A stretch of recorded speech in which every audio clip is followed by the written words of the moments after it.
Greetings, everyone. Welcome to the fourth Zalon in the Salon's 33-year history. For those of you who are new to the Zalon, I started my monthly Salon in 1986 to carry on a centuries-old tradition of music in the home, to foster collaboration, and to help build community around music. I created this online version, the Zalon, in March to continue the tradition from our homes to yours, support artists, and to help keep the arts alive during a time when live performance is facing an uncertain future. The Zalon features a wide array of artists and styles. I invite you to listen deeply and see what stirs your souls.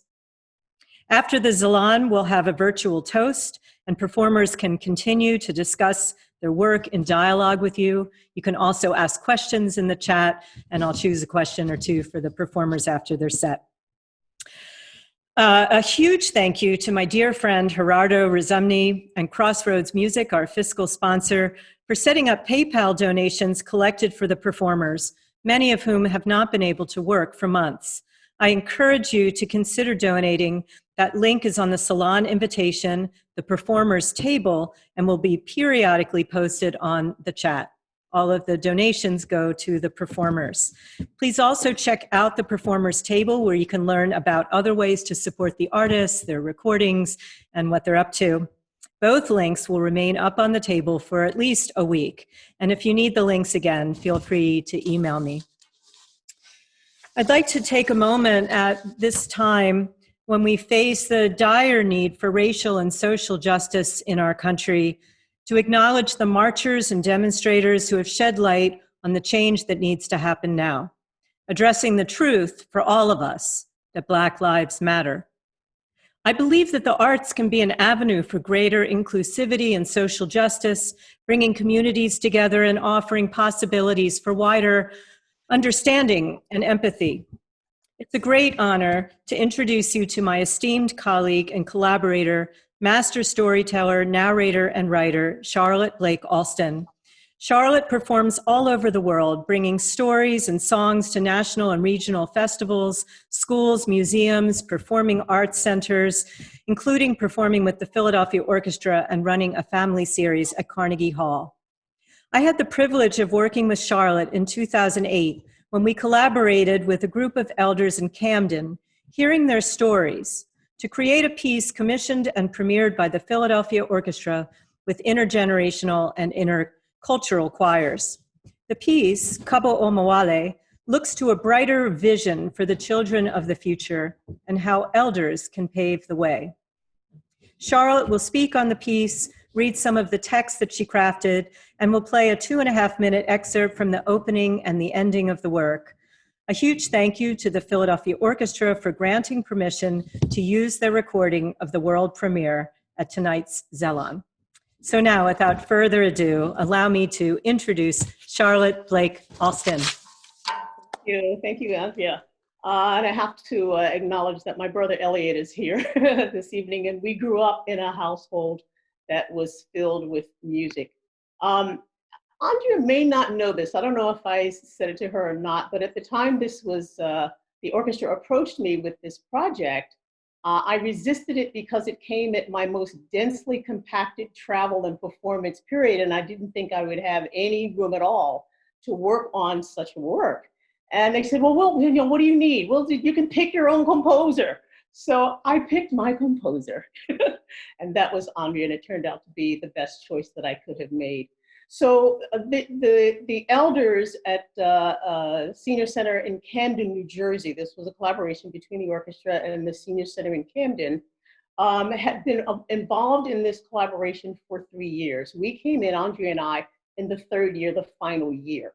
They had created a song about their city, Camden Full of Hope. So the question was kind of, what do we want to do with this final piece, the culminating work for this? And I asked if someone were to tell your story or convey it in a musical work, what would be the essential components that needed to be included? And what became a repeated mantra, the core goal in this series of workshops for the culminating work was a strong desire to address, as in take action, regarding the divide between the generations that had occurred over a couple of decades in their city. They wanted to take the initiative to restore what had been broken, to step into eldership, if you will, to claim the role that once upon a time in our communities was a position of respect and honor, to step into that role and begin the purposeful work of correcting the disconnect, acknowledging that it does take action to transform hopelessness into hope, to turn dreams deferred into dreams realized, to turn self-doubt and low self-esteem into self-family community empowerment. They said this is our historical legacy, our historical heritage. This is a legacy we want to reclaim and restore. They mentioned that the future of their city would be in the hands of its youth. And they said, we want them to know, we want the youth to know that we are here to encourage them, to guide them, to be the shoulders they can reliably stand upon. And in the creation of the work, Andrea and I wanted to be sure that we conveyed that sensibility with the same degree of power, conviction, and authenticity the elders had given us. And that began with us listening and then making our own commitment in partnership with them to incorporate their voices, their language, their declaration. And once we took all of that and mixed it together in that wonderful chemical combination of artistic disciplines of spoken word, instrumental music, choral singing, it transformed that message into a work that made their declamation all the more powerful and all the more transformative. So the piece is just under 20 minutes, so you're not going to be able to hear the entire work. There is an arc to the work because we begin the work on the continent with chants in 3 different African languages, giving honor and praise to ancestors. It moves from that to the celebration of birth. The birth of a child was the most precious thing in the village. And although we hear the quote from Hillary Clinton, it takes a village to raise a child, that is an old African proverb, that it is the elders, the adults in the community that are responsible for bringing those children into adulthood. And in their hands rests the future of that village. So there's an arc there. I'm going to read some of the text that you're going to hear. There are 4 sections, so you're going to only hear text from a couple of those sections. Some of the text is the narrator's voice, which is the voice of the elders. Some of the text is the sung work, the choral text. So from the earliest existence of family, the birth of a child was one of the most important events in the life of the village. Each child was received with great ceremony. The infant's name would be whispered into its ear. She would be the first one to hear it. Ritual said, we welcome you, we enfold you into the bosom of your family, your people. In you are all who have gone before.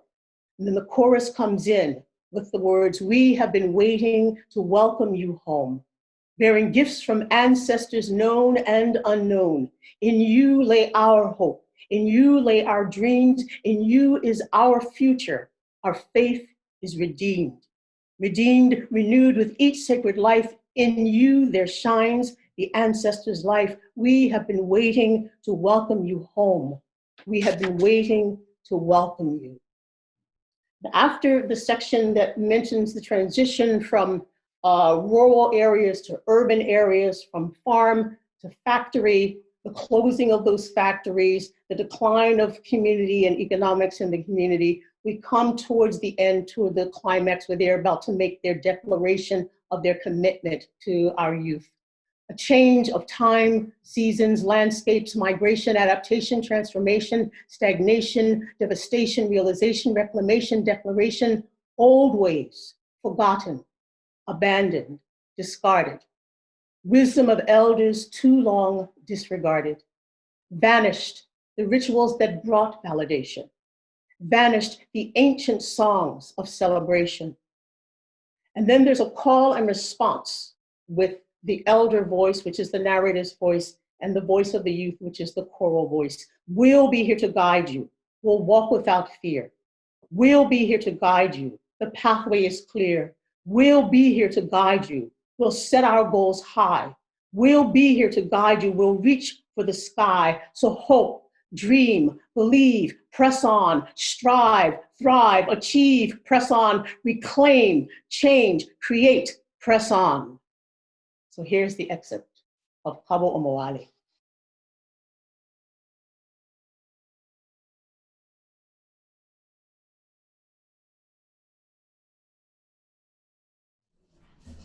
From the earliest existence of family, the birth of a child was one of the most important events in the life of the village.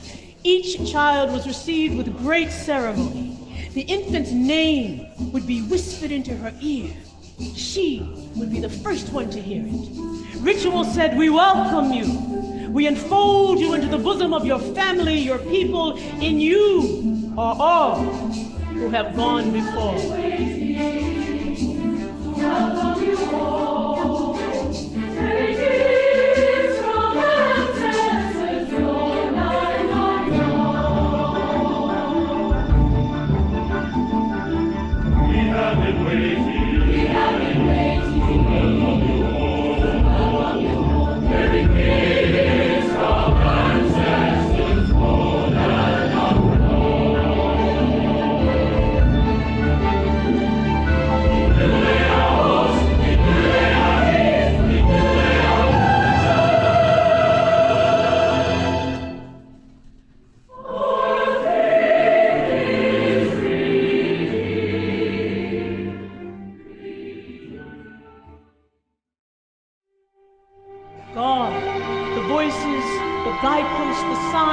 That anchored the children in their place and time.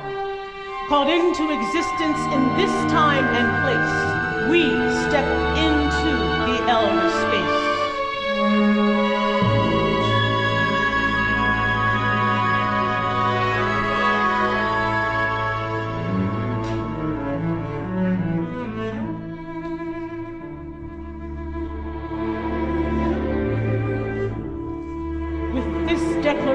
We pledge to impart our love, our wisdom, our prayers from the heart. So we sing, we dance, we call out your name, we shout to the universe from whence you came.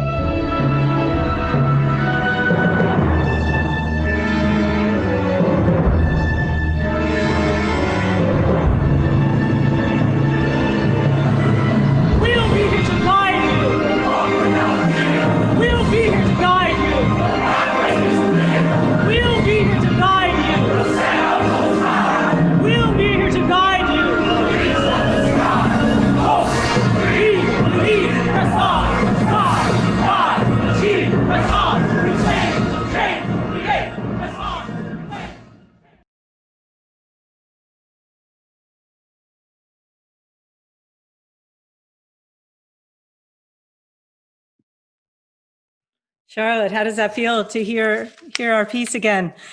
12 years later, I actually got some chills, but in many ways, it's still relevant at this moment. And when we look at the composition of people in every city and every state across this country, overseas, you are seeing various ethnicities, you're seeing different generations of people. There was this wonderful little video clip of a little one who couldn't be more than 5 years old saying, "No justice, no peace." And also the listening that's going on, the listening on the part of elected officials, the listening on the part of the people who hold economic purse strings and make legislation and that sort of thing. So that's something that is really different in terms of what we've seen historically in our country, in terms of trying to affect significant, long-lasting change. So for a while, I was not very hopeful, but looking at all of those, all the barriers we have are man-made barriers, and to see many of those barriers come down so that where people reinforce the reality that we are much more stronger, much more powerful together than we are apart.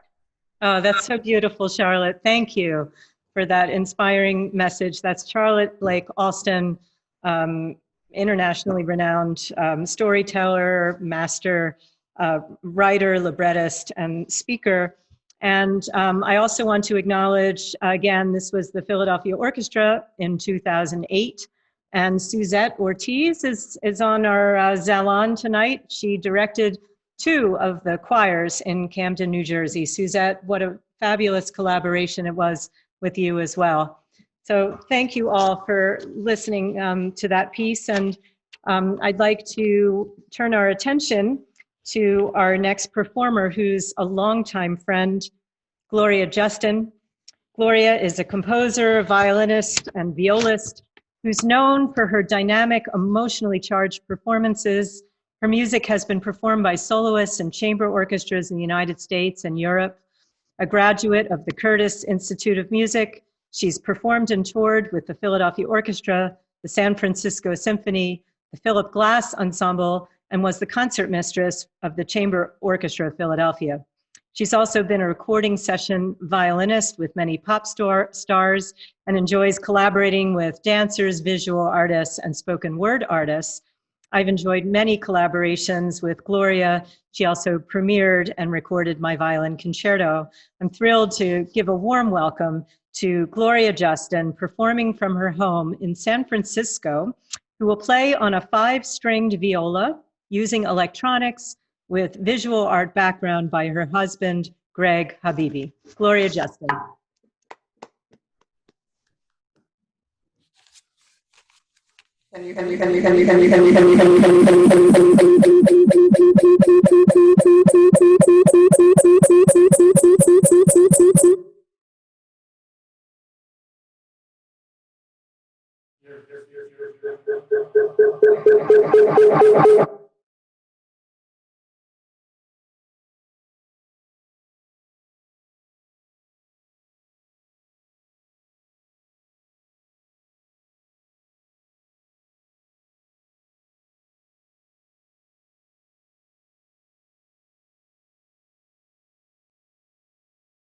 Yes, now I do. Is it coming in? Yes? Adam, can you give us a word? Can you give Greg a word just to make sure that you can hear me, please? Yep, sounding good. We can hear you. Because of the feedback issue. Is it, do we have a yes? We're up, yes. Great. It's really a great honor to be able to play on Andrea's Zalon. I had the opportunity to play on her salon in Philadelphia when I lived there a number of times, and it's been a pleasure to collaborate with her over the years. And it's always really inspiring to hear her music. That was a gorgeous piece we just heard with the orchestra and with Charlotte's words, just so inspiring. So I have a lot of equipment here, but I'm gonna start off with something very simple. Just a simple song from my heart.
Had to dance to that, Gloria. It was amazing.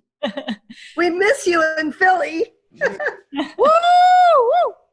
So, Gloria, we have a number of questions about the fifth string. Whoops, we can't hear you. We can't hear you. You're muted, Gloria. Yeah, we can't hear you speaking. Can you hear me?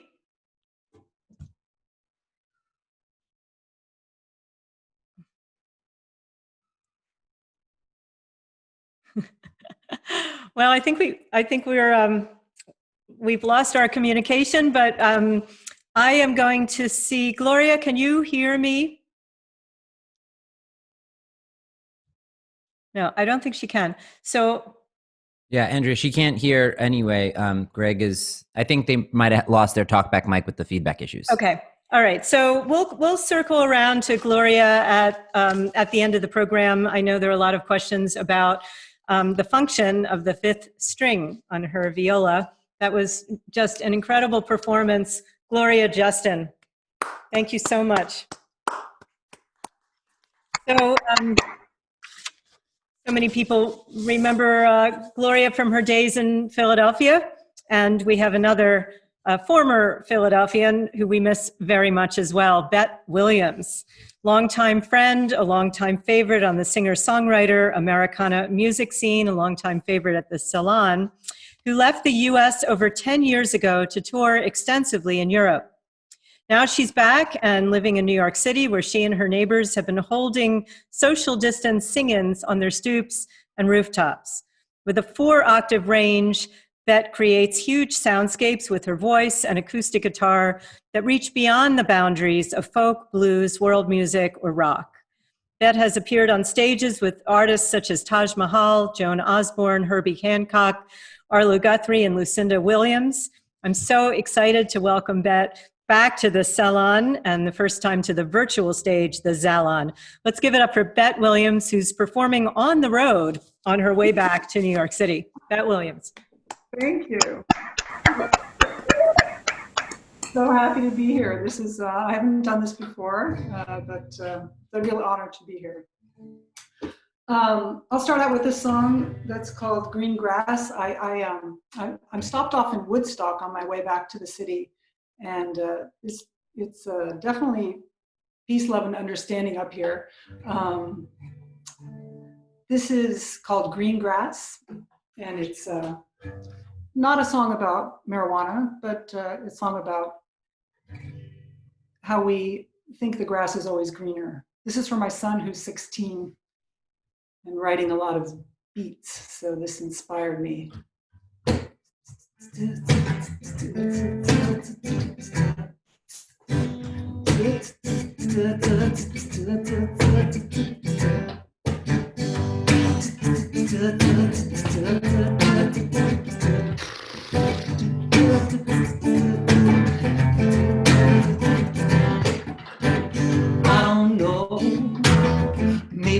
Around too much, didn't mean to break your heart, but the promises were made and the suitcases were packed. We were on our way to the greener grass.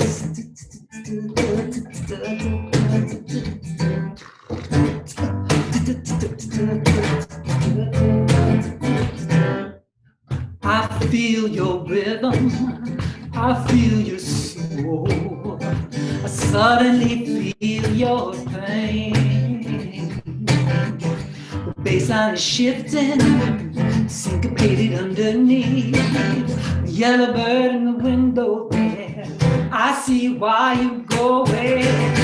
Green grass is greener.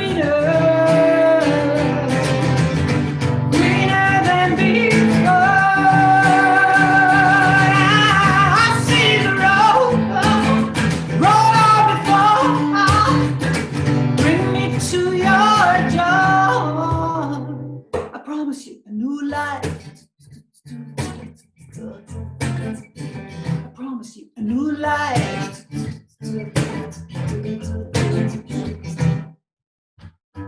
don't know where we're going. Take a look at where we are. The trees, the skies, and we're all still aching inside. Dreamers dreaming down on the corner singing. Green grass is greener,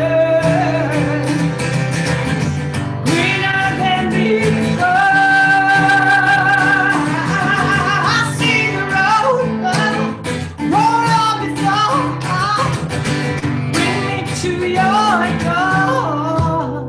I promise you a new life. I promise you a new life. Well, it'll promise you a new life. A new life, new life.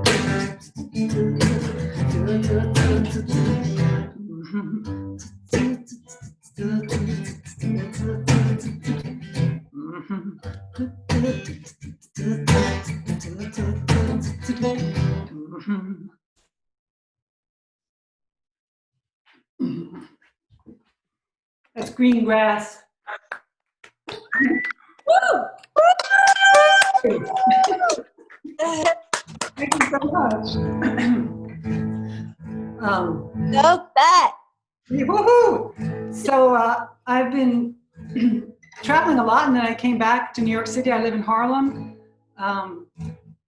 and love it for many, many reasons. One of the reasons is the music, and of course, there's so much great music in Harlem. This is a song. It's sort of it's kind of gospel-y, but it's a true story. I thought I saw Jesus driving a pickup truck, today. I know what people are, what the people will say, but it looked like Jesus anyway. They say you got no religion, girl, God no belief. They don't know a thing about me. I'm a spiritual thing, I'm a spiritual thing. That's the thing about me, baby, that's the thing about you. My life is one thing I fall into. It's a spiritual thing,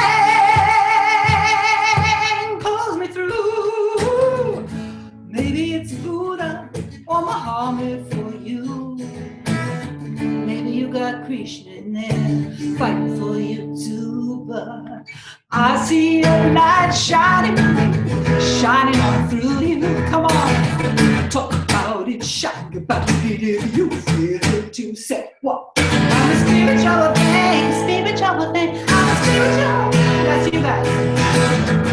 That's a thing about me, baby. That's a thing about you. My life is one thing I fall into. It's a spiritual thing.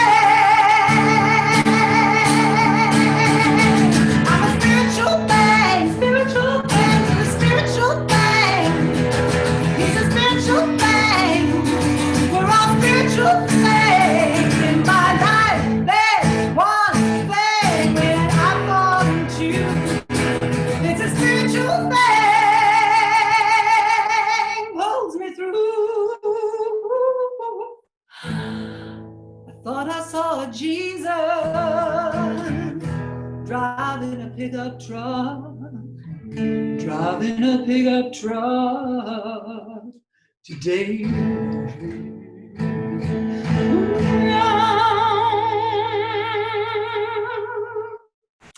Well, it looked like him, but he was wearing a mask, so I couldn't.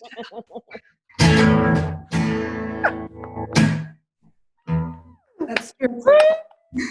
One of my favorites, Beth. Thank you. That was awesome. That's an old one. I know, it's one of my favorites.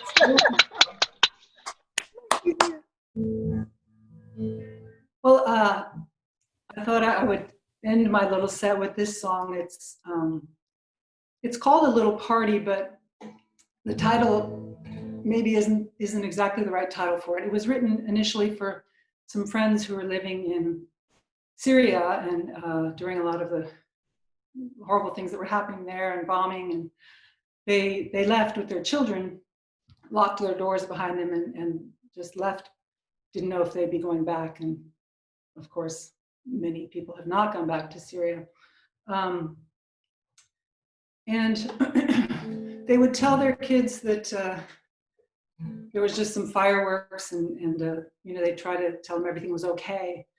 And they would have these gatherings, they would have parties, and to try to make it feel all right. And I thought that was strange when my friend told me this, but then I realized that's what we do to feel community and to feel each other, and even in these strange times. I'm certainly glad we live in a country where we still can protest and make change happen. But Andrea, I want to say thanks for gathering people, even online. You guys are all on my computer, little pictures of all of you. It's lovely. Strange but lovely. And I want to thank you, Andrea, for doing this. And for, I was starting to go a little too inward, and it's nice to be with you all in this way. So I'll sing this for this little party that we're having here tonight. Thanks to you, Andrea, and thanks for having me, and all of you for being here. Well, it all became a mess on the road to our success. Hey, that's life. So I was thinking for tonight we might invite some friends. Nothing big or fancy, just some time to laugh again, some time to live. A little party, a little play, a little this and that to get you through the day. When that bombs go, we're shooting fireworks again. A little party, a little party. I had a funny dream last night. The people of the earth united. They looked each other in the eye and held their glasses high, saying, even if we're dying, there's still got to be some time to live.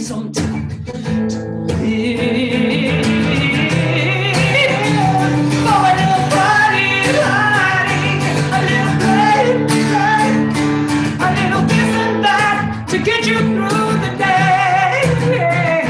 And when the bombs go, we'll be shooting fireworks again. A little party, a little party, a little party.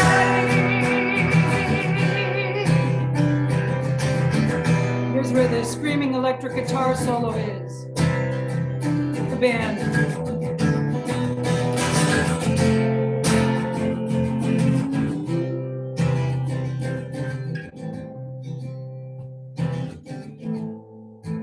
Funny dream last night.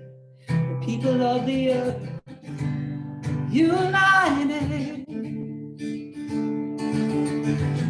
So I was thinking for tonight we might invite some friends for a little party, a little play, a little this and that to get you through the day. Bombs go. Shooting fireworks again. Little party, little party, little party, a little protest, a little this and that, get you through the day.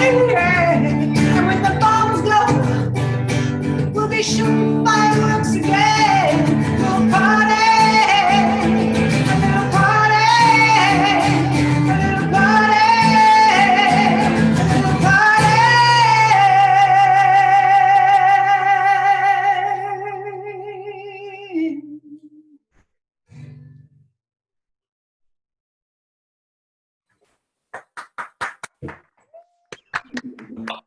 Yeah, Bet. Oh, thank you. Yeah, Bet. Awesome. Have a little party in your bedroom there. I did get some wine. Good. Toast you later, babe. Yep. Well, you can look at the chat because your fans are writing in. Everybody is so excited to see you. Bet rocks in whatever venue she performs in person and online. You have so many fans and so many accolades. I want to thank you for performing tonight. I agree. It doesn't matter where you are or whether you have your band. You are awesome, and you're Thank you. powerful. Oh, my sister from California. Hey. Oh, isn't that amazing? So let's give another round of applause for Bet Williams, and we'll have a chance to talk to her a little bit more later. Bet Williams. I miss your people. Yeah, yeah. But we're making lemonade, right? I'm a touchy person. I want to touch you all, hug you all. Hug you all. So just a reminder that we do have a platform to take donations that will go to the performers, many of whom have been out of work for 3 months, concerts canceled. Really, it's a time where a lot of artists are struggling. So please do check out the performers table. That link has been in the chat bar. And look for the donation link where all of the proceeds will go to the performers. And then there are also links for each performer where you can learn more about their work. Thank you. So I'm excited to welcome from San Juan Island in Washington, my soul sister of the West, Alex Shapiro, who's an esteemed composer colleague of mine. Alex Shapiro aligns note after note with the hope that at least a few of them will actually sound good next to each other, and they all sound good next to each other, but yes, we do struggle with that, don't we? In addition to being an acclaimed composer for large and small ensembles, Alex writes nonfiction about the music business. She's a public speaker. She volunteers for arts advocacy and takes awesome wildlife photography. Drawing from a broad musical palette that giddily ignores genre, Alex's acoustic and electroacoustic works, performed and broadcast daily, can be found on over 30 commercial released albums around the world. I've had the incredible experience of staying at her home on San Juan Island, and now you'll be treated to a little bit of it as well. I'm thrilled to welcome to the Zalon virtual stage my acclaimed composer colleague, Alex Shapiro. Hi, everybody. This is great. Thanks for the great introduction. And Andrea, it is such a joy to be part of this incredible, joyous mesh of all kinds of talent from all over the country. That is one of the advantages of being Zoom-based now. So I'm going to dive us right in. I'm going to share my screen, and I'm going to dive us right into something I put together to kind of show you guys a little tour of what I do and how I do it. So as I say here, wait, hold on, we're going to get this started. All it takes is a click. Nothing can replace the joy of gathering in person at Andrea's, right? To share music and friendship. However, moving to an online format gives us a new opportunity for me to be able to immerse you in a different world. And you're looking at it right now. This is what you're looking at is exactly what's in front of me right now as I speak to you. And I'm just trying to click through this. Whoops, sorry. Of course, there we go. This is the spot where I live and write, at the edge of the Salish Sea on San Juan Island, Washington. And Andrea has spent weeks on this island composing her gorgeous music. And again, what she and Charlotte shared with us at the top of this program was just amazing, just amazing. So I'm going to use this new Zalon format to give you a quick overview of my life as a composer. And I bring electroacoustic music and my nature photography and multimedia together on the concert stage. And whether I'm writing for soloists or ensembles of 100, I often think visually. And occasionally I even try to take down that fourth wall between the performers and their audience.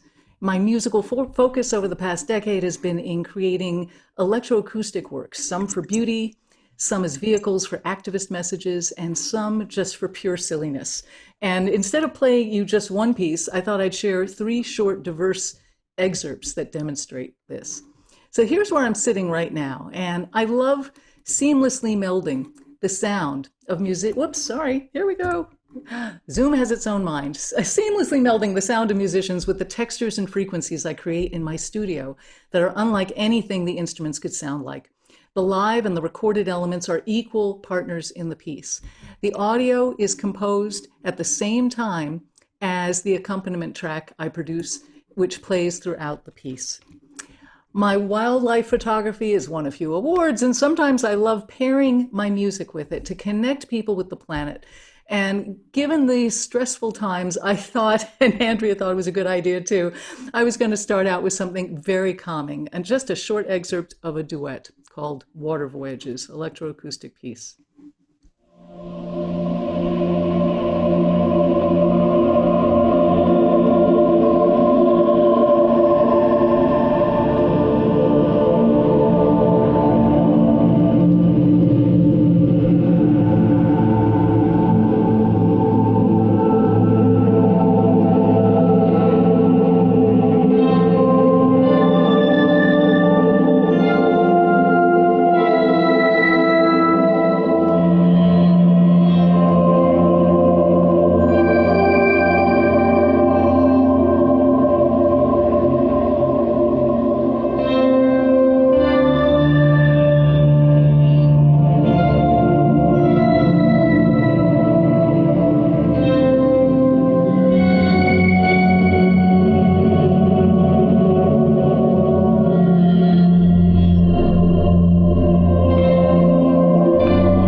Even without photos, I enjoy adding visual drama.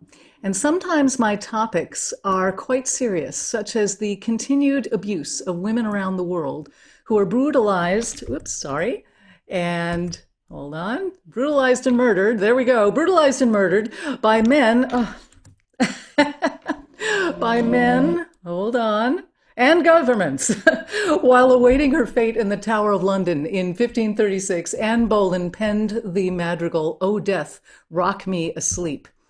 484 years later, after her beheading at the request of her husband, King Henry VIII, not nearly enough has changed. And in 2019, I set Anne's touching words to an electroacoustic SATB choral work. And here's just the end of it to give you a sense.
When I'm not working hard at depressing people and reminding them that there is much work to be done in this world to improve everyone's rights, I have fun with lighting effects, especially for electroacoustic wind band pieces. It all began with a piece called Paper Cut, which I wrote in 2010, and it was the first electroacoustic piece for middle school wind band. And I'm guessing probably the first to use printer paper as a percussion instrument. The musicians play their instruments as well, and I choreographed the paper playing in the score so that the band directors could have a lot of fun with it, and some of them now use blacklight with it. And you can see a few examples of this. These are some of the pictures of it with blacklight and during the day. And a few years later, in 2015, I wrote a piece called Lights Out with visuals and physical movement in mind from the very beginning. Just as the conductor raises the baton, the power suddenly goes out. And all the woodwinds are seated in the audience, and the audience doesn't realize this. And one by one, they turn on their LEDs, which are placed up inside their instruments. And they start parading to the stage, but not before gently kicking the seat backs in front of them and making the audience shake in sync with my subsonic track and bass drum rumbles. So I get paid to mess with people. That's my motto. The fun and the chaos begins, and every performance around the world is different. And you're just going to see the opening of this.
So there we have it. Get this slide over. Whoops. This worked fine in rehearsal. Thanks so much for letting me share all of this with you. I'm going to stop my share. And if there's any questions or if we want to just move on to the next guest, that's all fine. Well, a lot of people have been writing to you about your incredibly powerful music, your images. You know, you're inspiring and touching people of all generations. And we do have a question: how much, if any, is improvised in Lights Out? This is a question. None. It's all written. The only difference is that the movement is chosen by any band that's playing it around the world. They decide what kind of movement they want to do, but the entire beginning is scripted, including them coming to the stage from the audience and kicking the seat backs. After that, once they get to the stage, they can do anything they want. And I think that's a lot of my collaborative fun with these pieces, is that every performance is different, and there are thousands of them around everywhere, and they send me these YouTubes or these private videos of it, and it blows my mind, you know, because that's what we do, right? We want to communicate, we want to draw people in and share. It's not just me handing them notes, it's them, you know, handing them back to me and to the audiences. Right, and you're empowering them, you know, by allowing them to use their own creativity. I mean, I think that's fabulous. I know you do a lot of work for youth, I mean, for all generations, but for youth. And I imagine that they're really excited about the pieces that you write for them because you leave them that space. Yeah, I think that's a great way to reach kids in the 21st century, and especially now that we are very Zoom based, it's turned out to be really effective because they're all diving into tech. They know it. Let's bring the music world to their world, which is now our world too. You know, it's been my world for a long time. Well, Alex, thank you so much. I think Alex is going to stay on with us so we can talk to her a little bit later. I know we all wanted to Zoom right into your living room there. Thank you so much. From San Juan Island, that is Alex Shapiro. Our next performer is Luis Simas. He's a Rio-born Brazilian composer, singer, and pianist.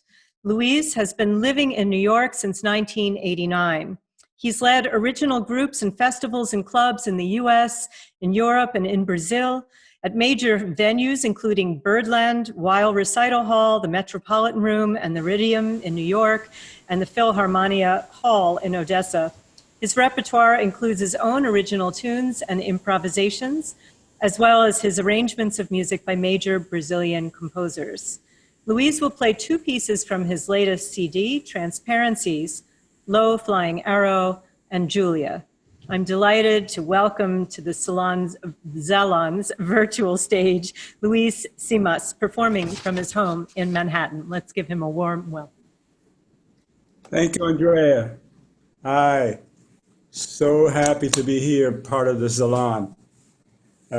So I'm starting with the first piece from this my solo CD, Transparências. And the first piece is called Low Flying Arrow, in Portuguese, Flecha Rasante.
The second piece I'm doing is called Julia.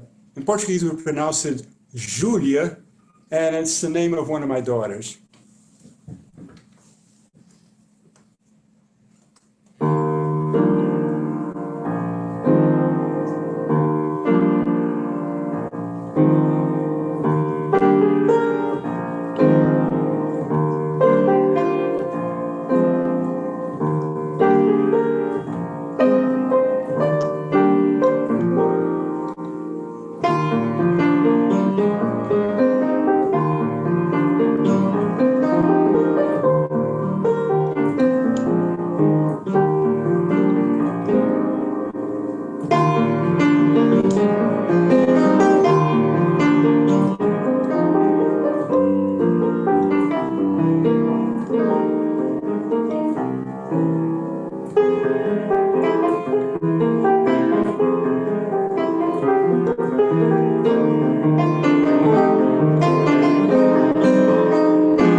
Beautiful.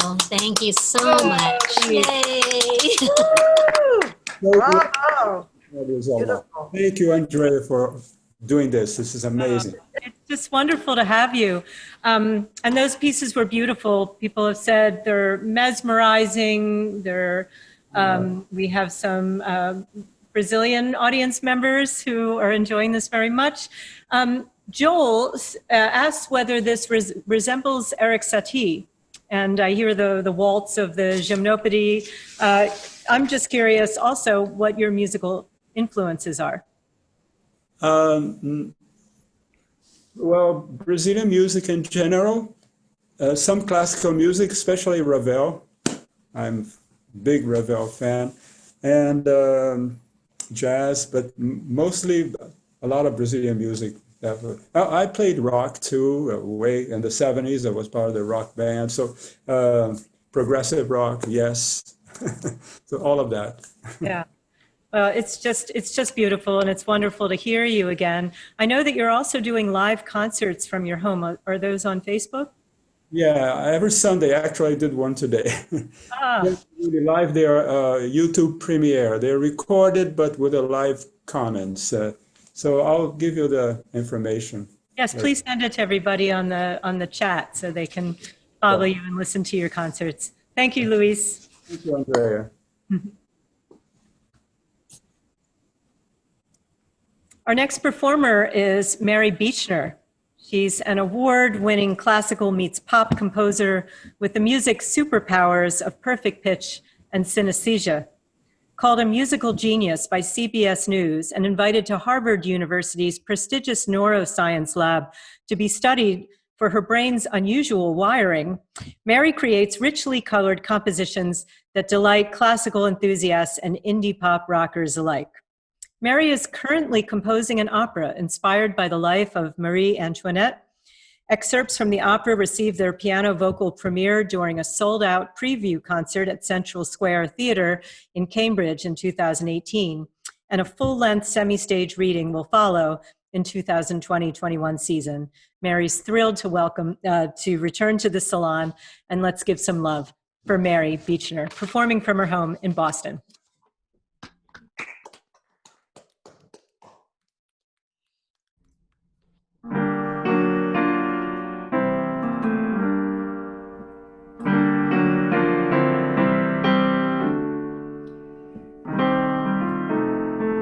I am very nervous and I messed up, so I'm going to start again.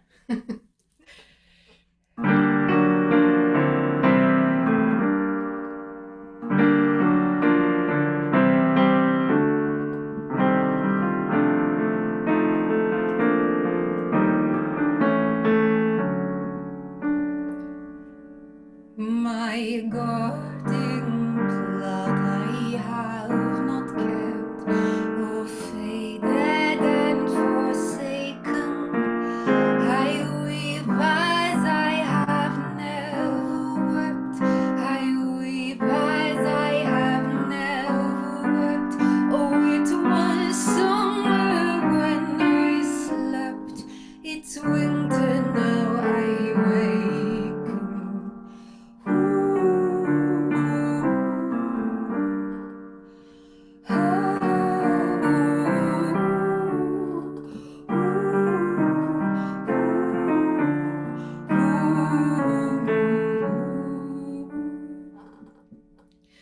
Talk what you please of future spring, in sun warm sweet tomorrow. Should the bear of hope and everything, should the bear of hope and everything. No more to laugh, no more to sing. I sit alone in sorrow.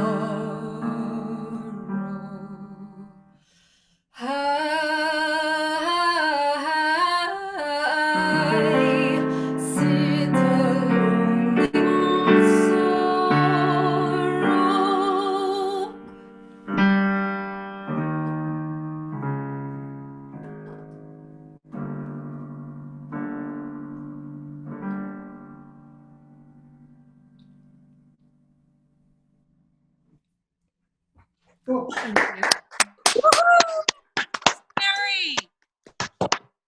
Thank you all so much. Thank you so much, Andrea, for having me, to all the wonderful performers, and to everyone who is joining us tonight. I'm so happy to be here. A lot of my music is very heavy. It's a very heavy song. And, you know, it is a very heavy time as well, but I think it's also a very beautiful and important time where a lot of long overdue and important change is happening. So it makes me so happy, and I'm sure you all agree as well. So let's keep that change going, and it's a very beautiful thing. I have one more piece for you, and this one is a little more upbeat. And the thing about it is it actually has a whistle solo, and I can't whistle. So typically when we do this in a live venue, I have the audience whistle. I know we're all on Zoom, so that'll make it a little more difficult. I would say to everyone, please don't unmute your mic, because I think we would overload the Zoom server if we tried to do that. But if from home you would like to improvise your own whistle solo, please do, and I will be there with you in spirit, and I think it could be a lot of fun. Oh, and I'll cue you when the whistle solo happens. Don't worry.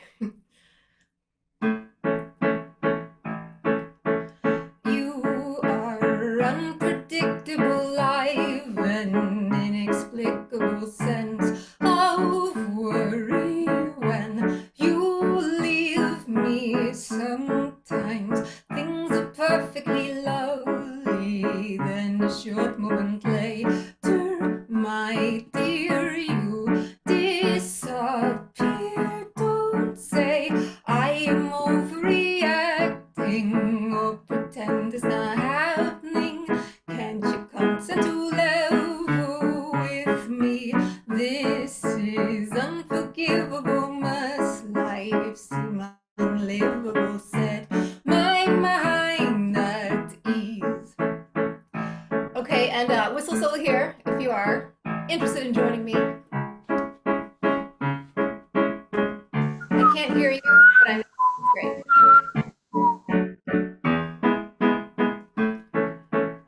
This also may be a world record. Most individual whistle solos in a single Zoom call. It's possible. All right, here we go. Don't say I am making up stories or attempt to ignore me. No more theater level with me. I am too predictable. Perhaps I could live like you and do as I please. Set my mind at ease. Thank you, and give yourselves a hand as well. Was fun. I tried, Mary, but I think I need some whistling lessons because, you know, I work really hard at it, but only one tone comes out. That's okay. I can't whistle at all, so. So could you talk to us a little bit about the project that you're doing? I think it's with a museum in Boston that involves colored projections from your synesthesia. Synesthesia is, you know, when you see colors to music and hear pitches to colors. I have this too. But Mary has created a whole performance art project about it. I was wondering if you could tell us a little bit about that. Sure. So I've teamed up with the Museum of Science in their planetarium, which is this beautiful 360 dome, and they have created projections to go with my music based on what I see with my synesthesia.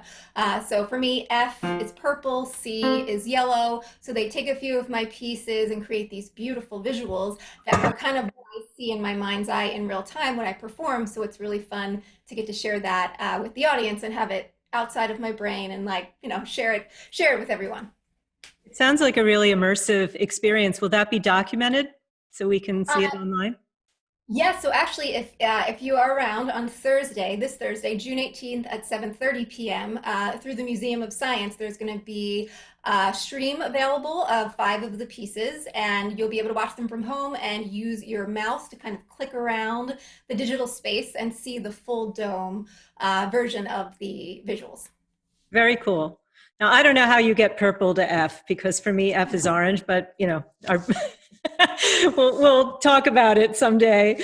But I really want to thank you again, Mary. Mary has come to my home a number of times from Boston and performed here. And it's great to hear about your new opera on Marie Antoinette. So Mary, if you want to go into the chat and tell people how they can find out about the concert at the museum, that would be wonderful. Thank you again, and we'll have a chance to talk to you later. Thank you Mary very much. Beechler. Thank you. So our next performer, Lydia Bain, I actually met when I was hosting and curating another salon that I started. This one was in Aspen, Colorado, that ran for 5 years. And Lydia performed with one of her bands there. So it's really one of the nice things that we can do with the online programs is welcome in people from all over. In fact, as an audience member, my dearest friend Jeanette Ikovics is watching with her family from Singapore right now. They're having breakfast. So Lydia Bain is a multifaceted performing and recording artist with a wide array of musical lineages. Lydia has been at the forefront of the healing entertainment industry and is currently on the Time Machine World Tour. With fascination for artifacts, she's been involved in creating instruments made of carbon fiber. Lydia is also a vocalist and has incorporated unique methods through teaching, including utilizing the hula hoop in violin pedagogy. I met Lydia in Aspen, Colorado a few years ago, and it gives me great pleasure to welcome Lydia Bain to the Zalon virtual stage. Let's give her a warm welcome. Thank you so much. Good to be here. I'm going to start with an improvisation, a loop, and then go into improvised version of a piece that I have recorded.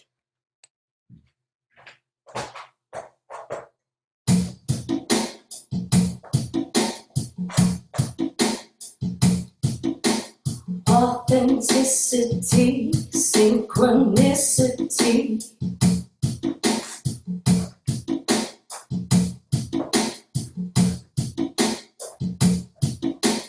Authenticity, synchronicity, synchronicity.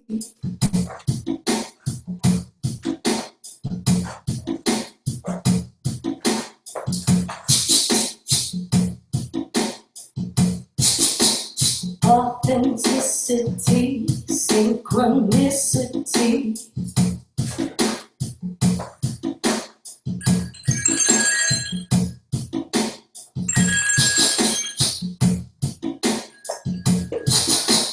Authenticity, synchronicity.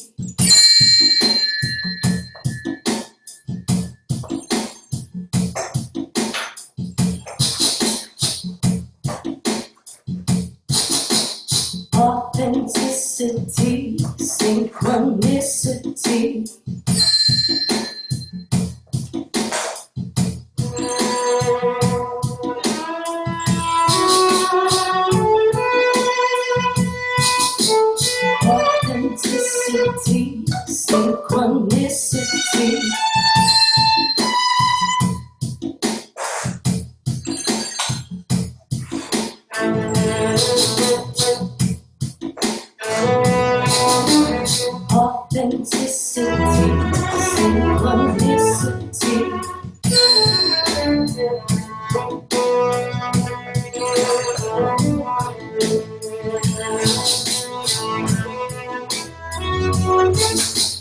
Authenticity, synchronicity.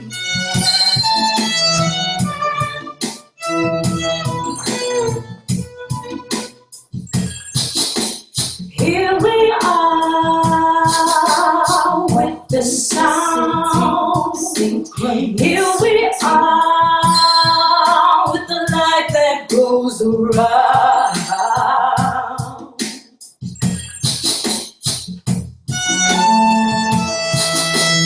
Authenticity, synchronicity.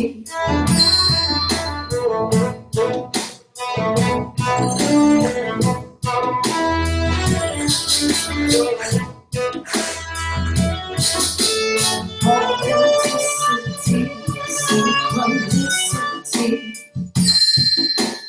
Authenticity, synchronicity.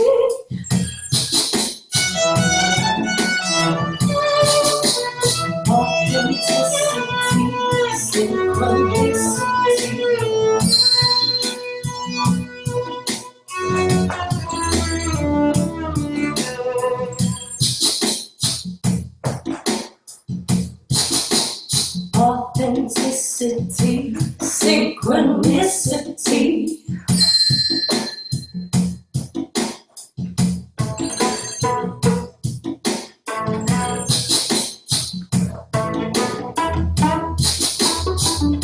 Authenticity, synchronicity.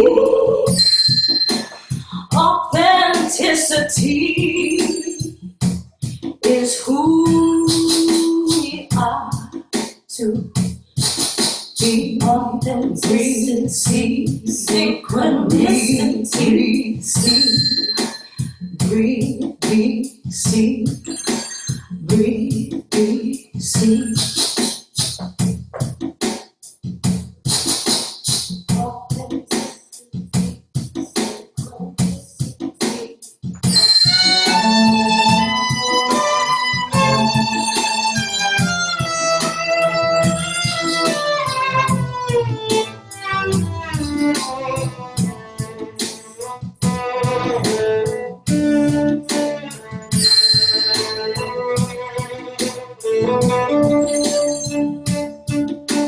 The dissonance, and then the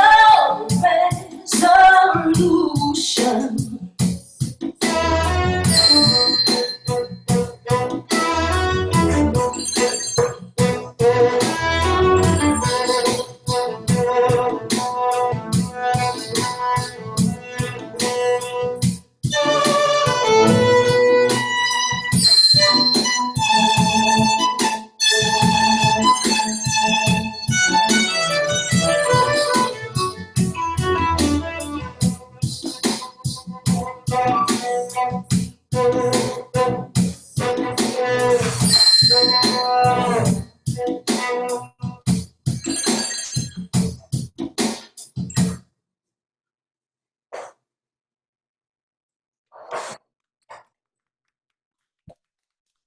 Wow. Woo! Wow. Holy moly. More encore. Wow. A tune called Platinum Angel. This is a prototype for a bigger rink that I'll be performing in, and will incorporate projection mapping and rhythms and melodies from all over the world. World Pop for Life.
See your wings spread and the suffering.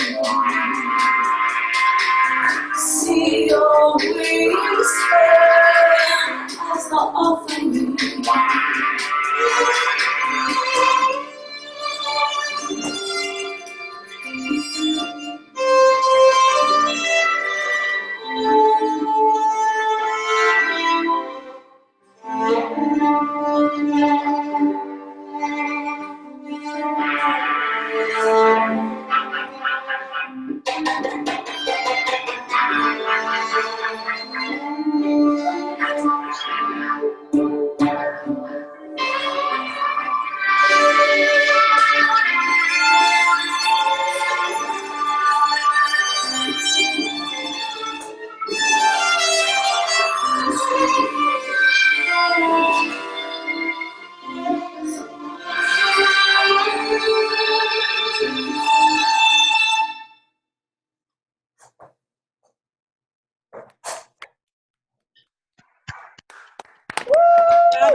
Bravo. Lydia Bain, your creativity is boundless, and it just keeps growing. We do have a question for you. You also have a lot of wonderful feedback from people, so do take a look at the chat when you have a chance. The question is that Russ wants to know, what is the surface on which you're skating? It's called Polyglide. Polyglide. And I'm just curious, what inspired you to bring these two forms together, skating, violin playing? Well, I've never seen it before. I saw you on Facebook skating around and playing your violin. I was like, oh, that's what Lydia's up to now. It's amazing. Thank you so much. Well, I've been having this vision for a while. I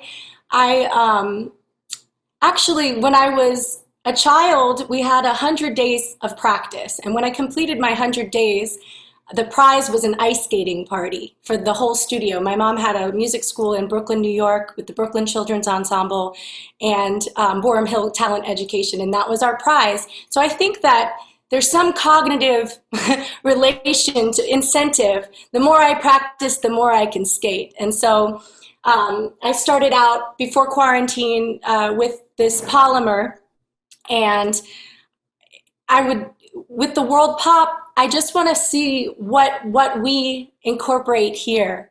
You know, your piece was so moving, and I would just like to continue that feeling and sentiment and spread it all around with sound and love and light and projection mapping. So moving into the future and incorporating the ancient techniques with the new technological age. You are so inspiring. Thank you. This is Lydia Bain, performing from her home in Nashville, Tennessee. Lydia, please let us know where we can find you on Facebook. I'm sure you've got a lot of new fans here at the Zalon. Thank you, Lydia. Nashville. Just a reminder, everybody, that you can donate to the performers, and there's a link that's been periodically displayed. I think Gerardo just posted it again. It's a tax-deductible donation that goes to the performers and helps them out during this time of quarantine. So many have been out of work, and I'm sure the performers would just appreciate your love and support. Our next performer is Peter Rose, who works with film, video, sound, and performance to investigate the shifting boundaries of space, time, perception, and thought. A former Guggenheim Foundation Fellow and the recipient of fellowships from the National Endowment for the Arts, Peter has presented his work extensively both here and abroad to critical acclaim. Exhibitions of his films include shows at the Museum of Modern Art, the Whitney Biennial, the Philadelphia Museum of Art, and the Film Society at Lincoln Center. He recently retired from teaching after almost 50 years, having headed the film video program at the University of the Arts in Philadelphia. We will see Peter's part 5 of The Man Who Could Not See Far Enough, a handheld film ascent of the Golden Gate Bridge, to a track by Ornette Coleman. And we'll have a chance to talk to Peter afterwards. Thank you. Peter Rose.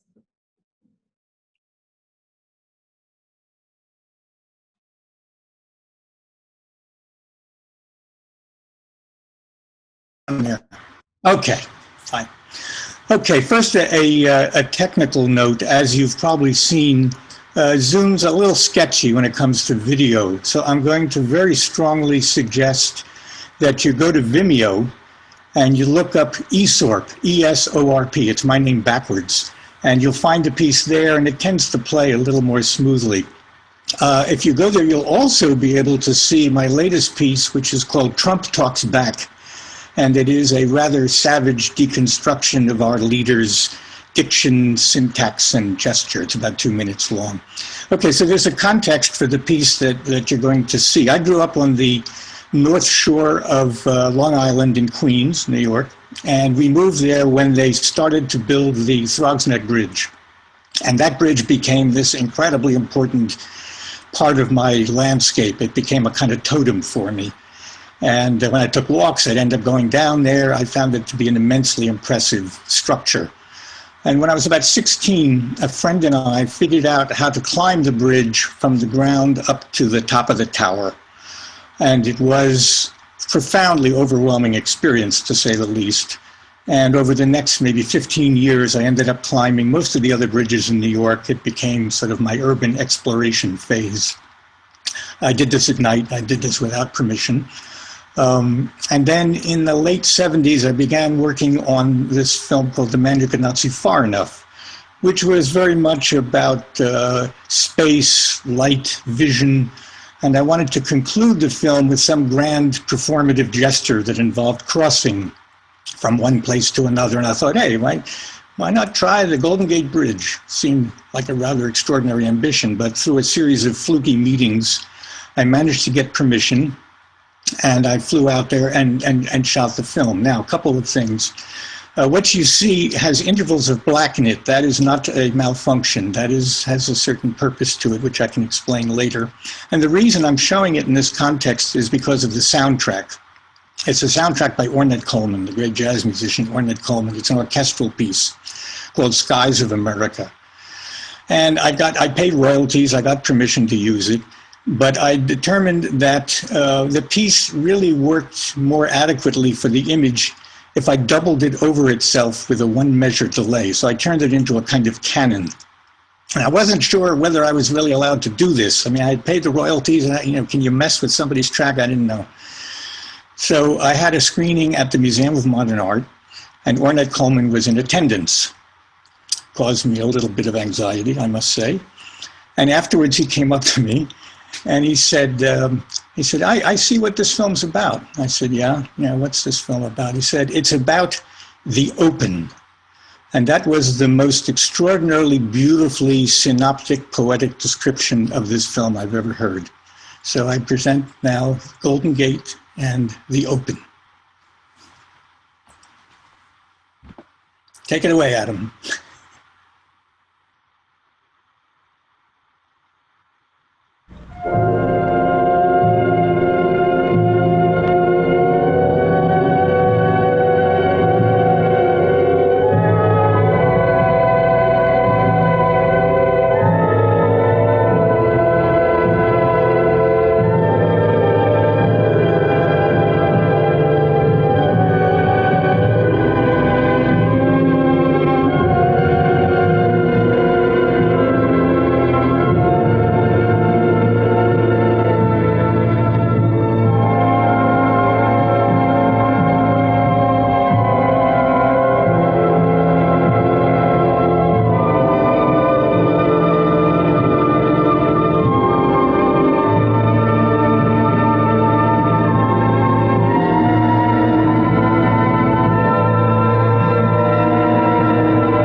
Wow.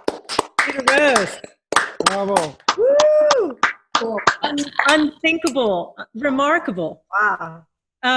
Yeah, people are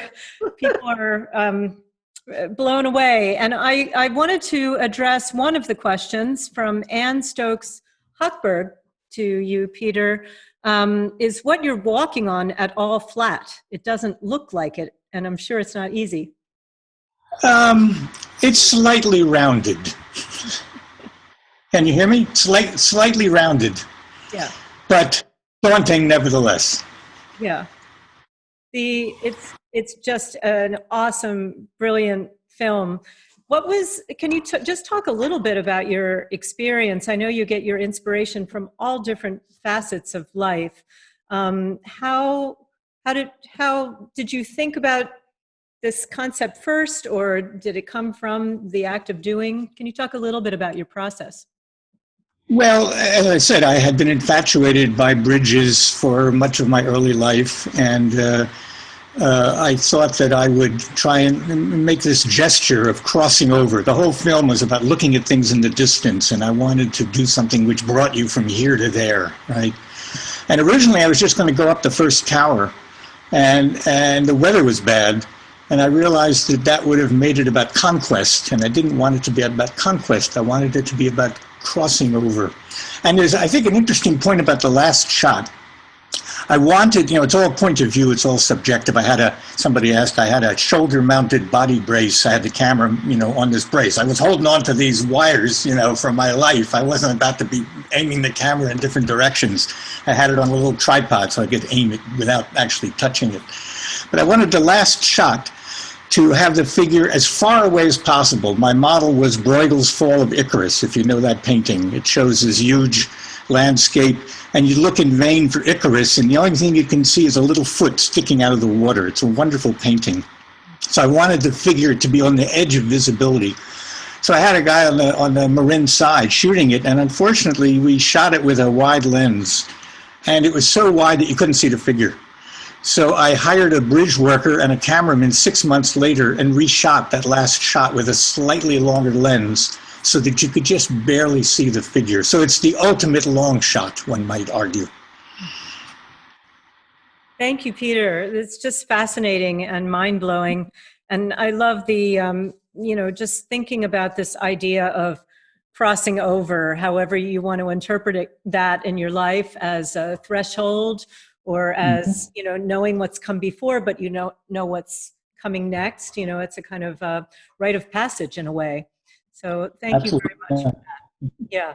Peter Rose, everybody, let's thank him again for that incredible film.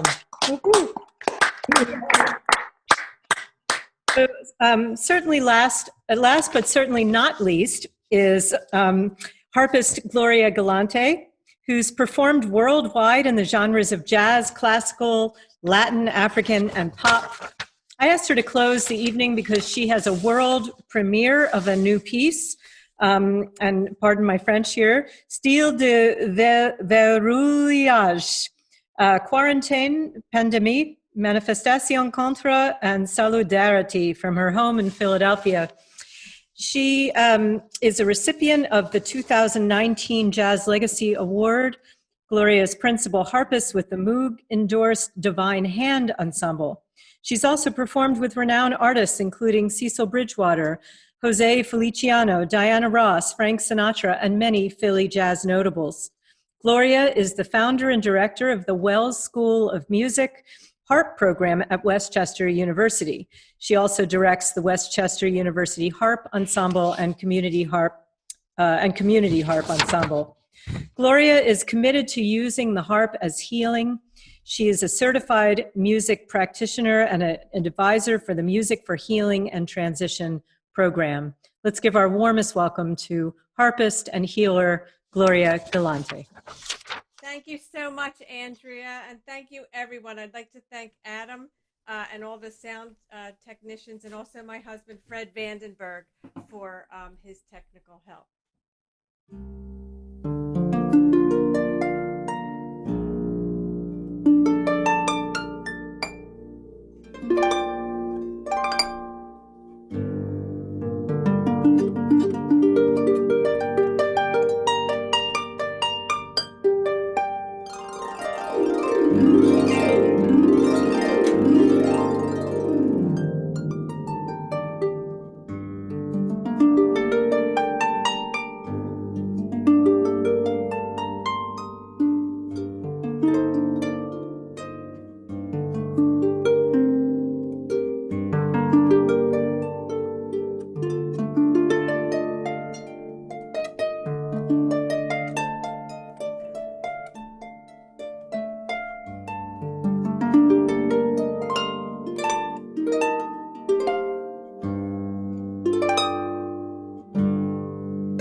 Oh, beautiful. Brava. Exquisite, exquisite, That you're Gloria. doing, and I'd love From to heaven. give a round of applause to all the musicians and the sound engineers too. Thank you so much. Yeah. Thank you, Yeah. Gloria. Oh, Thank you, everyone. So we'll have a little toast, and then all the performers have stayed on so that we can ask them questions. But first, thank you everyone for joining us tonight as we celebrate the arts and our humanity.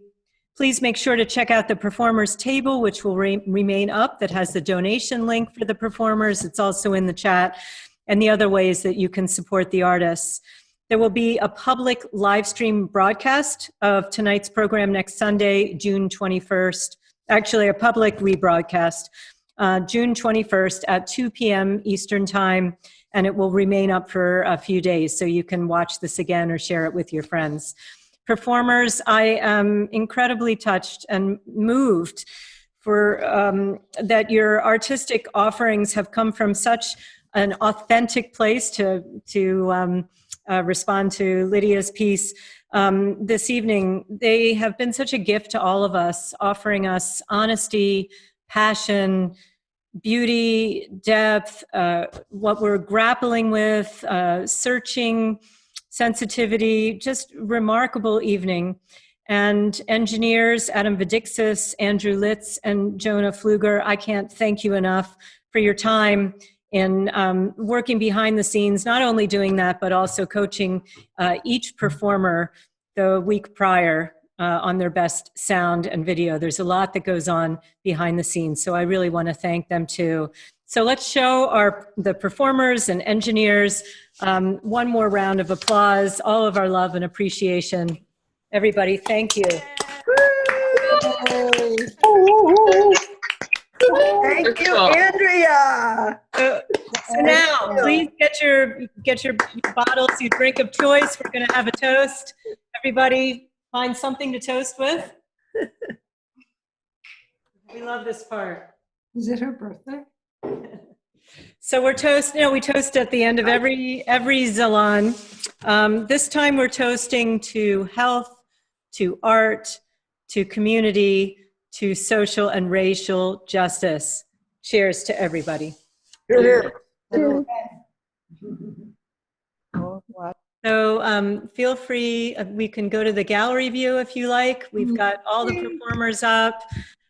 This has just been an incredible evening. Hello. Is that Olivia? Hello. Oh, look who's there. Yes. All right, everybody, Adam's family. They're the cutest. They are the cutest. I have some guacamole waiting for me downstairs. Oh, you want to share some? What are you doing downstairs? You should be downstairs eating your guacamole. That's a radio voice right there. Yeah. So cute. So cute. So if you'd like to unmute What are you doing still up, Adam? Laura, we couldn't hear that. Can you repeat? Oh. Sorry. I just said, what are his kids? They're adorable. I'm so glad to see them. I want some guacamole. Yeah, I want some guacamole. I want to have a dip. I want a dip. So thanks, Matt. I'd like to start off just a little informal talk with the performers, maybe asking them just of the performers who shared tonight, how many of you are performing virtually like this for the first time? Oh. Charlotte? Well, no, I have done it before. You've done this before? Yes. Or you haven't? You haven't? I have not. Oh, okay. So Charlotte and Bet. Who else? Anybody else? It's first time trying this out? Not the first time for me. Not the first time. So Bet, can you talk a little bit about how it felt to do this? You know, you're used to having all of your fans and all of this sort of dynamic exchange with people, and here you are in not even your own bedroom, somewhere in Woodstock, performing for all of us. How did that feel? That's so interesting. It certainly does bring you to your essence, to like what, everything becomes smaller. And it's just, okay, it's just me now. It's me and my guitar. I didn't think I would feel as much energy actually from people, or feel as much a part of something as I do.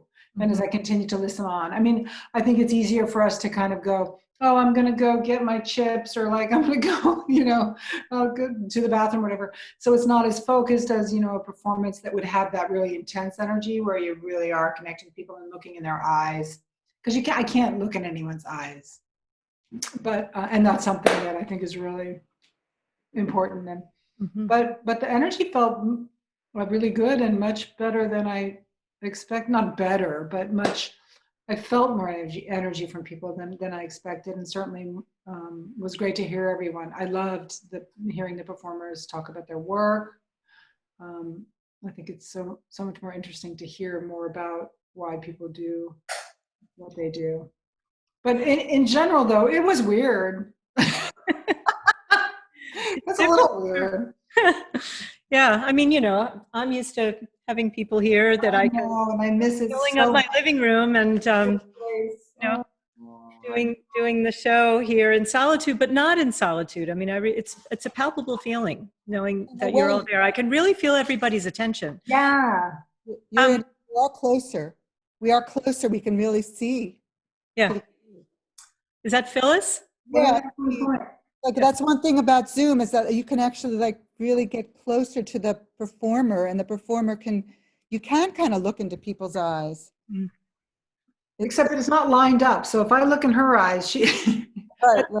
But I know what you mean, Phyllis. Like you can see individual people, and yeah. I could certainly see your eyes, Bet. So I have another question for whoever wants to answer it, for performers. And, I know that there could be a lot of ways to approach this, but how has the pandemic situation affected your work? I mean, how has it changed your work in any way, or inspired you to create new ground? Explore other things or not? I mean, how has it affected you? Maybe Gloria, you can start, since you wrote a piece specifically based on the quarantine. Well, actually, can you hear me? Yes? Okay. Yeah. I've been using my equipment, some of it which was gathering some dust from not getting used. I've been experimenting more with my equipment, and my husband and I have had some successful broadcasts. Today was not our most successful because we were trying to maybe be a little bit too complicated, going from one piece of software into Zoom, and it got a little overly complicated. So, but we're using technology in a new way, exploring how we can use the equipment and skills we have and put out our work through the internet and to potentially a larger audience. So we've had sort of like an artist retreat, in this pandemic time. It's been good in some ways in that regard. And you do so many things. Have you also been working on your visual art and your fabric? Well, I have a commission to do a project, and after today, I'm going to get more into that project. I have to kind of go in phases because my focus tends to be all in on one thing. It's hard for me to go back and forth between different kinds of projects. So yes, I've been working on videos a lot. So you can see some of those on my YouTube channel. I'm going to be posting some finished videos there. And yeah, kind of have to cycle between my different projects. You should all check out Gloria Justen's website. She is just a multifaceted, gifted artist and just, boundlessly creative. So I can't wait to see what you do next. It's been, Charlotte. Immediately the booking cancellation dominoes just began to fall, both here and overseas. So there were some festivals I was doing overseas in Austria and Denmark, bit the COVID-19 dust. But it's I think for most artists, and particularly freelance artists, it's been quite a learning curve to kind of figure out how to really offer something that still has some quality and some substance. And in the beginning, when you really don't know what you're doing technically, I did what ended up being a 4.5-minute in length piece for a friend of mine. I was telling Andrea about this in California, Brenda Wang Aoki and her husband, jazz musician Mark Izu. And they did a 3-week online celebration of Mother Earth. And they asked each of the artists they selected to create a 3 to 10 minute offering for Mother Earth. So what I ended up doing was about 4.5 minutes, but it took me 19 tries to videotape this darn thing. I'd get 30 seconds in and trip over a word. I tried QuickTime on my computer. That didn't work. The quality was kind of grainy. I tried landscape on my iPad, which looks great when I'm recording it, but if you send it, it ends up being sideways. So that didn't work. I ended up recording it on my phone. But a piece I did, the one that just launched this morning on the orchestra's website, which was a day-long set of online events for children, one of the percussionists, Angela Zader Nelson, approached me about it in March, and it took us a month and a half because there's one piece we do together where she's accompanying my story with her percussion instruments, and we're in 2 completely different locations. So it took her weeks of self-teaching herself how to use iMovie and how to edit. I mean, at one point she sent me an email that she was about to throw her computer out of the window, but we did get it done. So it's been quite a learning curve. It is really different looking into the screen and seeing yourself reflected back. That's really strange. But then I also try to be mindful of who my intended audience is. So if you ever see the piece I did with the orchestra, I go Mr. Rogers, so that I'm trying to be mindful of that one child who is looking at that screen and try to make that experience as intimate and personal as I possibly can. But it's been quite a learning curve. You can see my face now because I went out earlier today and bought myself a little lamp here to so you can light me up. Most of the recordings I've done have been done during the day, so I have natural light that lights my face. But it's been quite a learning curve, I think, for many of us. We're accustomed to sound people. We're accustomed to stage hands and all of those people who do that kind of work to make you look good. Now you've got to do it yourself. Thank you, Charlotte. Well, you certainly delivered a very personal message today. I mean, your spirit really came through loud and clear. And I feel like doing this does require a lot of different skills, and it's interesting to see what happens on the tech end. That even though they're not physically present, we have people who are sort of house managers, letting people in from the waiting room. And then there are people who are stage managers, and then there are cameramen. It's really very interesting to see how this all works. But we do have the opportunity to think about how can we make this platform as personal as possible. One of the things that I discussed with Adam when we were first starting this idea out back, we were talking about it in March, and then we started this in April, is how can we make the Zalon a little different from the Salon in inviting the audience in more. So this idea, I think, for the Q&A came from Adam, and he said, well, why don't you have the artists talk a little more about their works? Here in my home, it's people perform and you have a lot of closeness and you talk to them later. But this idea of hearing from the audience and having them chat with you was new. And I think we both wanted to create something that just felt like it really maintained the soul of being all together. Anybody else want to talk about this experience of, virtuality? I know, Alex, you've been doing this for a long time. How is it different for you now? It's interesting because I've been doing it a long time, but most people here don't know. I've been working with ensembles around the world via Skype and Zoom for over a decade. And I rehearse with them live, I engage with them live, I collaborate with them. But what's been really interesting for me is having the opportunity these past 3 months to kind of, for better or for worse, be a go-to person for ensembles and directors and conductors saying, what do we do? And one striking example that was an unexpected success and a joy was when University of Washington has a very large ensemble program, and they had in March 200 students that they suddenly didn't know what to do with because they couldn't meet in person. And in the course of like 24 hours, I devised a syllabus for them where I got them not only getting to play their instruments, which is of course what they love to do, and be part of a community, which of course is so much of the wind band world, but to compose and improvise and use the tech. We gave them a tutorial very quickly on how to get up to speed with basic recording devices and software. And next thing you know, they're all writing small chunks of pieces that they collaborate with together and bat them back and forth, and they're all playing on them. And we've done a whole semester like this, and we just ended this week.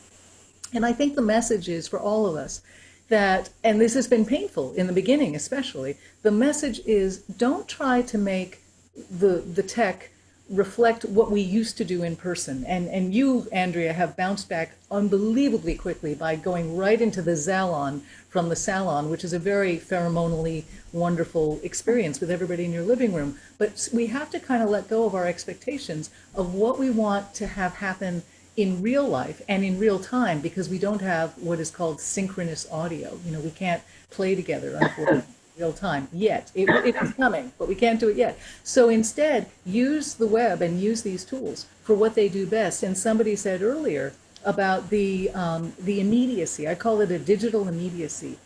I jokingly say peer-to-peer and pour-to-pour, because we're so able to be close to each other and see each other's materials in a way that if we were in actually a physical room, we wouldn't have that access. So there are many positive things that it's great to keep in mind. While we're mourning the temporary loss of our live connections. There's so many things that the digital world gives us. And for instance, you know, instead of having, you know, this number of people at an event, you have this number from all over the world. You know, as you said, you've got somebody in Singapore right now watching. I mean, that's a pretty extraordinary thing. So there are gifts with the struggle.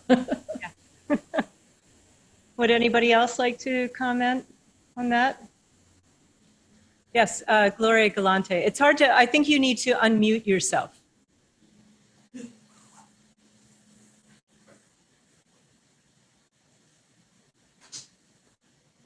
Andrea, this is just a miracle. This is just a miracle. And I'm not going to elaborate because I'll go on too long, but I just love it. Thank you so much. Thank you. Who is that? I can't see you. Oh, I'm sorry. This is Lydia and John. Lydia is very quiet. She's very humble. She's a pianist. I'm hoping she comes sometime. Thank you, Lydia. I'm here. Lydia's here. Right. There's Gloria. Is there a way to highlight the people who are talking, Adam? We're just going to get the microphone a little closer. Anyway, I just really appreciate, Andrea, the opportunity to perform a new work when we were quarantined, or, you know, just to discover technology with one of the second oldest instruments in the world, and to be able to see you and to see a lot of the musicians. I actually worked with Gloria in the Sun Ra Orchestra. So sometimes the connections really at a difficult time. It's a great platform to connect, but also, you know, with your own heart and soul of what's going on right now. It's a great way to unleash your expression. Right now I'm writing, you know, for harp solo, but hopefully I get to expand the work with, you know, other instruments in the future. Thank you, Gloria. Your performance tonight and your piece tonight was really stunning. I, you know, would just like to ask you, as long as you're here, you know, featured on our screens, can you just talk a little bit about the 5 movements and what inspired you to write these kind of vignettes about our experience now. Oh, I think we need your audio again.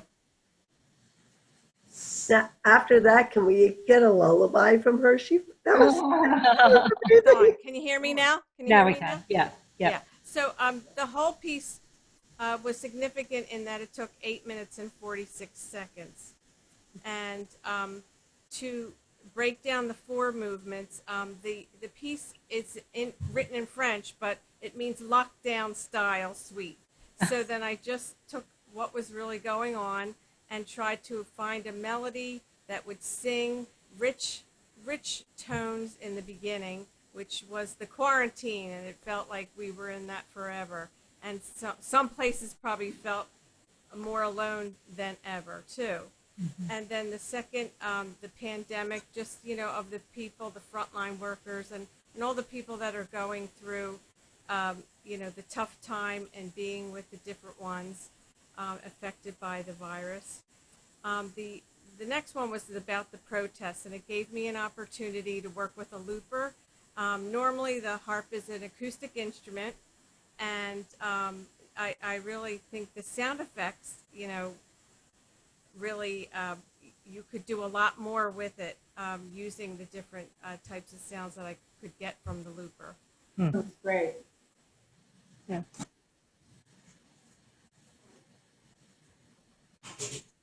That, as all those layers, was really a challenge, but I was really thinking about that. Mm-hmm. And then solidarity at the end, that the dream of a peaceful world united in.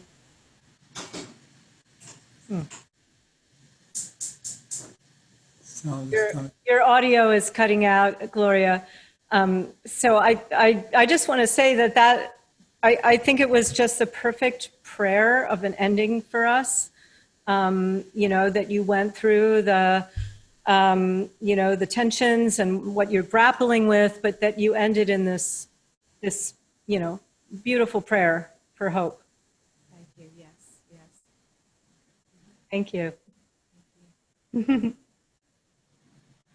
Anybody else like to? Okay. Yep. Hi. Can I talk? Sure. Yeah. As I mentioned to you, I've been doing this, my own online shows every Sunday. I've been doing this since April, actually, the beginning of the quarantine. And, but I started doing streaming on Facebook, and I had some technical problems, so I changed to doing recorded shows, and I release them on YouTube Premiere every Sunday. Playing today, it was the first time that I played live again for a long time. And it's a different feeling because it's like, more responsibility now. I really have to focus. This is live. There's no doing a second take, right?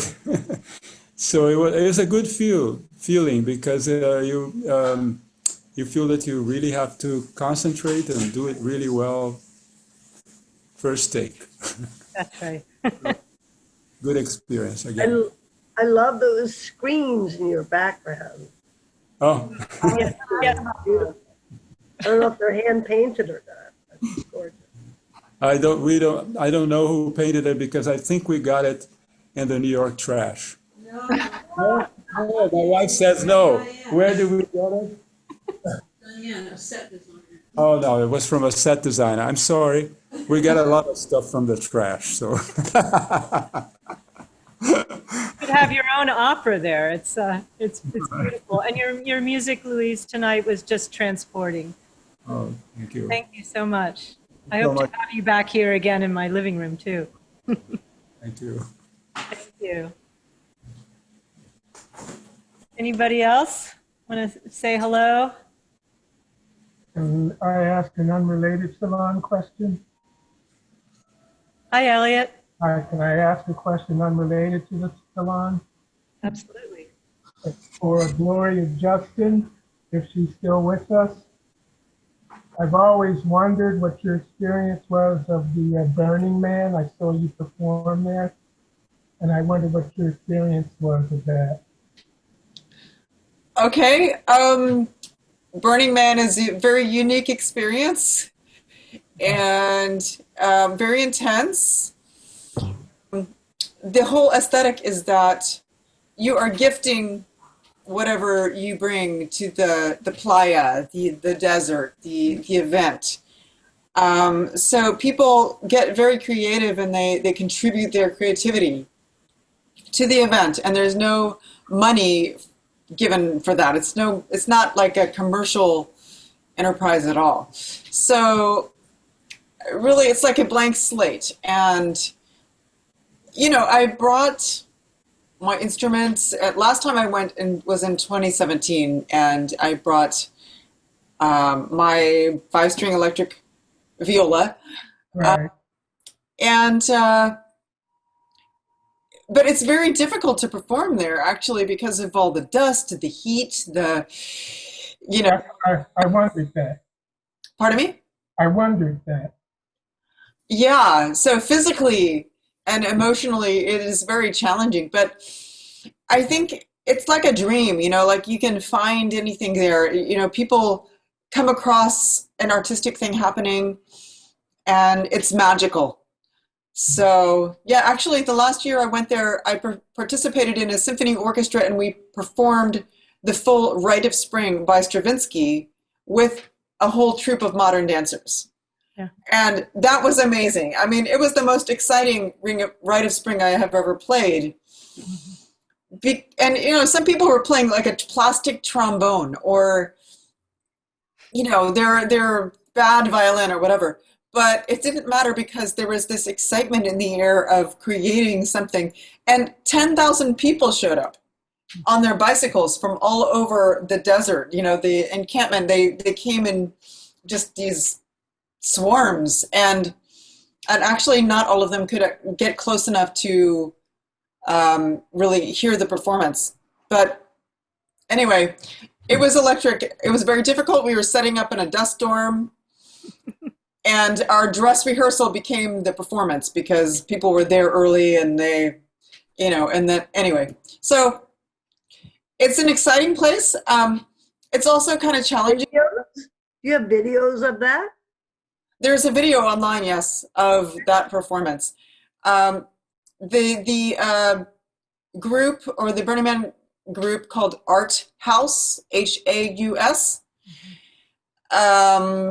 They organized this Rite of Spring. So you can find them online on YouTube. You can find the official video.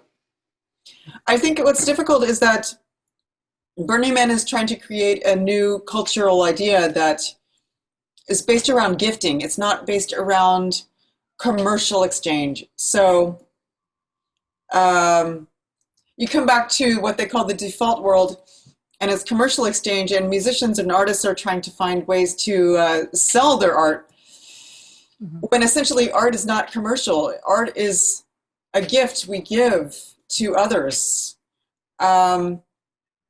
So yeah, it's Burning Man is representing kind of like an ideal of people gifting to each other, and I think that is actually a wonderful idea. And if we can bring more of that to the regular world, it would be a good thing. And like art as a transformative force in the world.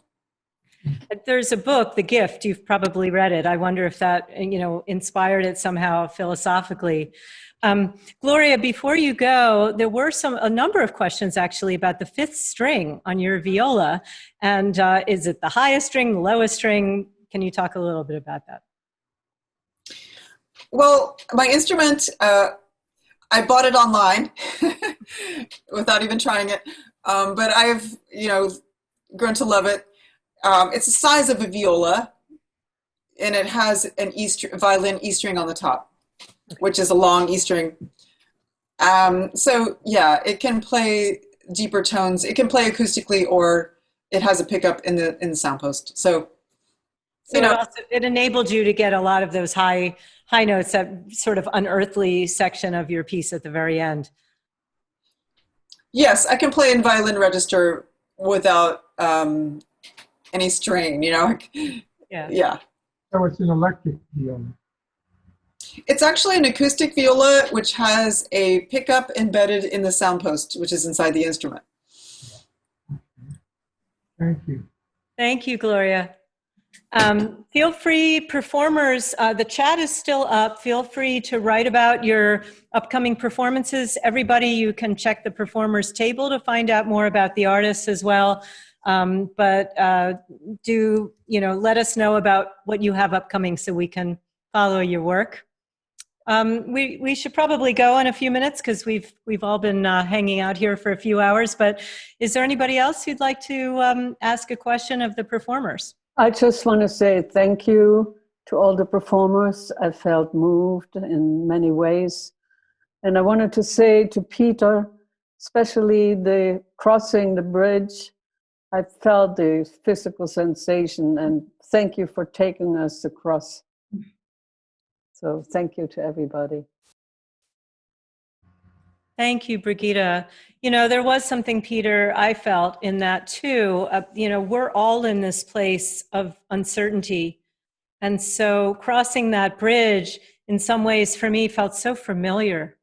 It's like we're on this rocky road. We don't know when we're going to reach the other end. And there was something very, like Brigitte said, very physical for me as well that kind of represents, I don't know for those of you, but represents for me a lot of, what's been happening internally during this time. Sure.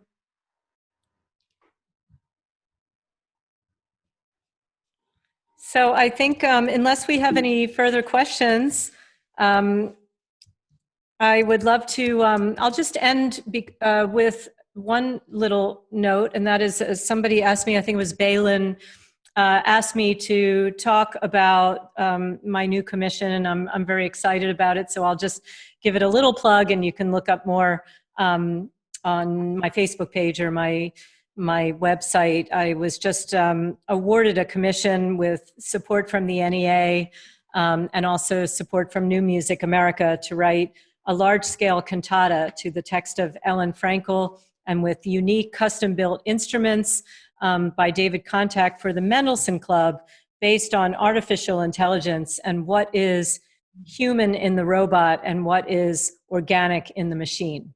So we're very, very excited about this, and it will be a year of work, so it won't premiere until a year and a half from now, but very excited about it. Thank you, Balin, for asking. Yay, Andrea. Hey, Laura, I hope you know that this is the dress you gave me. I love it. I noticed it. You are, and I was looking at the necklace too. Both go really well together. Thank you, everyone. Thank you, performers. Thank you, engineers, Adam Vidiksis, Andrew Litz, Jonah Pfluger. You're all awesome. Until next month, I look forward to seeing you again. Thank you. Thank you, Charlotte. Thank you. A shout out to Andrea's parents. Bye, Harris. Bye, Louise. Bye, Bet. I love you and miss you. Hello, Manfred. Great to see Gloria, too. Bye. Good night. Night. Good night, everyone. Night, Elliot. Give Bye, my love everyone. to Good night. Jennifer. Good night, everyone. Good night, everybody. Night to Jennifer. I love Thank you, Adam. I love your kids. Eat them up. I'm a nanny. I want to eat them up. They're adorable. Totally wonderful. Thank you. Yeah. Send them over. Thank you also to Gerardo for providing this wonderful PayPal link so that the audience can donate easily to the performers and Crossroads Music. Thank you so much for making that possible. Gerardo Rizumni. Thank you. All right, keep creating, everybody. For everything. And see you next month. Bye-bye. Bye.